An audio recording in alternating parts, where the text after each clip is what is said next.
পাহাড়ি এলাকায় রাজনন্দিনী নামে একটি সুন্দরী মেয়ে থাকত, একদম ঠিক পরীর মতো।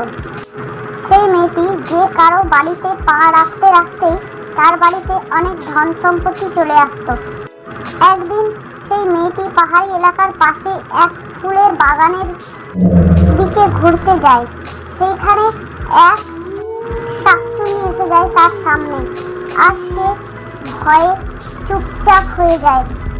শাকচুন্নিটি হাঁটতে হাঁটতে তার উপর দিয়েই চলে যায়। সে যেখানে দাঁড়িয়েছিল তার উপর দিয়ে চলে গেল।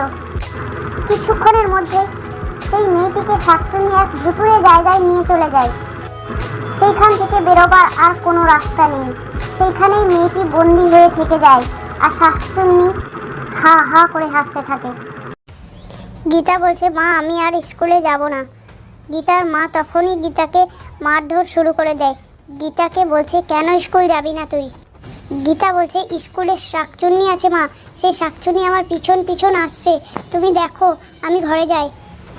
শাকচুন্নি তার ঘরের দরজার বাইরে দাঁড়িয়ে, তার মা শাকচুন্নির আওয়াজ শুনতে পেয়েছে। তারপর শাকচুন্নির মুখ থেকে শুনে যে গীতাই শাকচুন্নি হয়ে গেছে, তখন তার মাকে শাকচুন্নি মেরে দেয়।